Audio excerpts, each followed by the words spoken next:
Now, Bryson is known for having one of the strangest putting techniques in golf.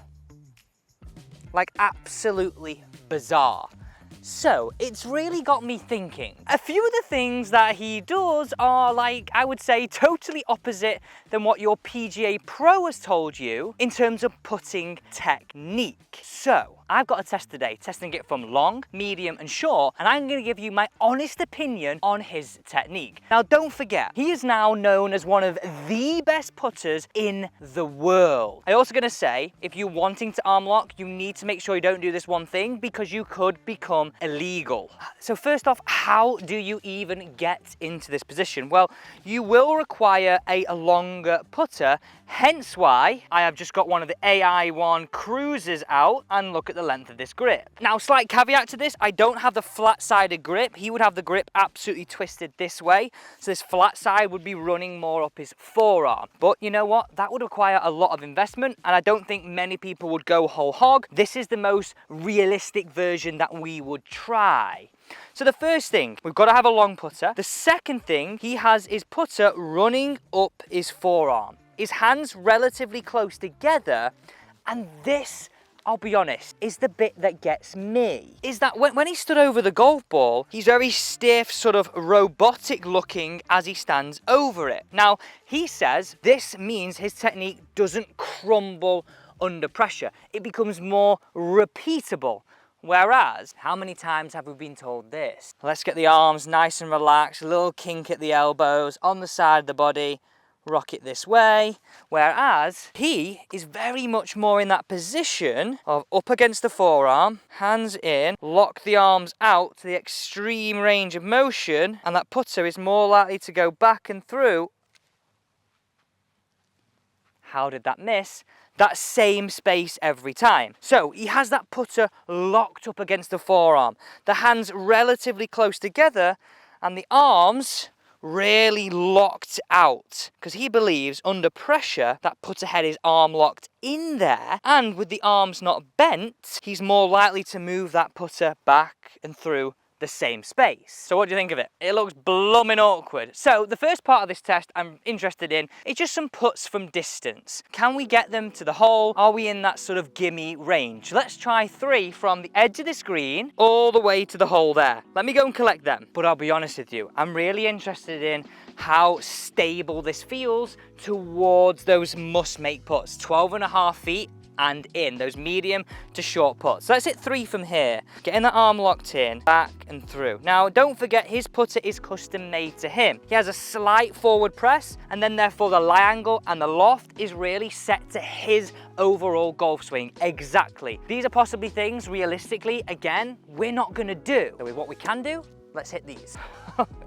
Let's hit this, okay. Arm locked in, really stable. Back through the same space. Let's go. That felt pure. That felt pure. Okay, that's not bad. You've got to think, like here, you can understand why it gets a little flimsy. It's just the opposite, isn't it? Everything's locked out. We're just sort of so tense, but actually, I don't know. A bit more. That was a pure roll. I do feel everybody would look at you so bizarrely. Oh. What do you think of those first 2 putts? I'm genuinely surprised at my pace control and the quality of that strike. I do feel awkward though. I do feel awkward. They're not bad. They're not bad. So for 3 putts from distance, I think they're really good. We can't complain, but I'll be honest, as I keep saying, this is the bit I'm really quite interested in, and the bit that I think will make a real difference to your golf game. Don't forget, I will tell you at some point how you can do this and make sure you're not cheating, because if you get it slightly wrong, you are breaking the rules of anchoring. You are breaking the rules if you break this one simple thing. Right, let's cut these balls, go to the next green, and let's try some 10 footers. These are the distance right here I feel will make a real difference. So you know how to do it now. Got to get it going up your forearm, lock everything out, and keep it just pressed up against that forearm throughout.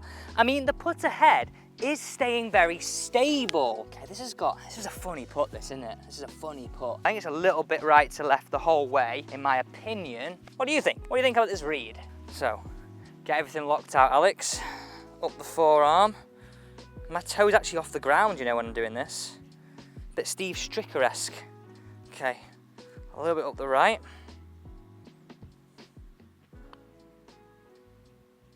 Ooh, ooh. That was a decent putt. That was a decent putt. One tiny piece of feedback I'm gonna give you right now is that because this feels like totally different to what I'm used to, I'm really not quite sure how much effort to put into it. That's the one thing. But saying that, actually, from distance, my pace control was okay. But it does feel like a little bit of a lottery. I do feel a bit of a wally. Saying that, right, that last putt, I said it was a bit right to left, it just didn't move. This could fall a bit this way, you know. I think this is pretty straight. This is pretty straight. I did test these putters, and also, I've tested Bryson's roll method, you know, where you put the dot on. Click the link right here to go and check that out. This would be really good for you to have a look at, because if you want to do this method, it probably would be good to combine that. Or maybe actually just combine that in general and just use it. Look at that, staying so stable. Okay. I feel weird lining up like this as well. That's another hard thing.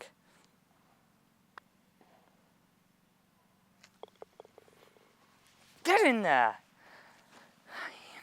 Two things hard, pace control and finding it difficult to sort of fathom. And then, because I'm a little bit closer to it and I don't know, all locked out here, I'm finding it super hard to know where I'm aiming. You know what? I cannot grumble at any of those putts. Yes, the first one I missed, but those last two were awesome. The ball felt like it was end over end. I felt like I got it out the middle.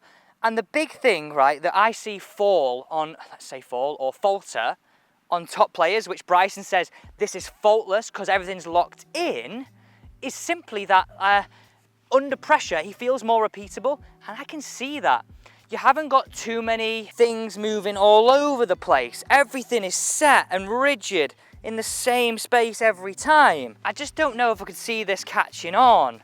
Purely because we're all so bothered about what people think of us and how we look. Like, this is what we're told as tradition, and I'll be honest, that's how I put right now. This is quite divisive and quite strange. Yeah, divisive and strange. Okay, I just want to hit some shorter putts, then I'm going to tell you about that cheating aspect. Don't get it wrong, guys. Don't get it wrong. So if we're perfectly honest, these are the putts right here, which the amount of time people come to lessons with me and they're like, oh my God, I missed him. These cost you. So being more repeatable over these knee knockers surely has to be a pretty good thing. Okay, arm locked out, putter pressed up against that elbow. I just find it so hard to aim.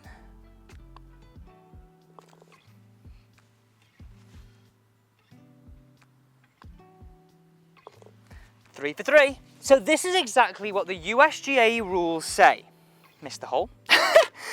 The anchoring rule states that while making a stroke, a player may not anchor the club directly or indirectly through the use of an anchor point. Therefore, since nothing is anchored to the butt of the putter, that's this end right here, the arm lock putting style is completely legal. But one thing you have to be really wary of is that this end of the club doesn't go past your elbow from the research that I've done. It can just be below the elbow, but not above. Now, I've got a little bit of a predicament. I'll be honest with you, that felt way better than I thought it would. I thought it was going to feel awful, I have no pace control.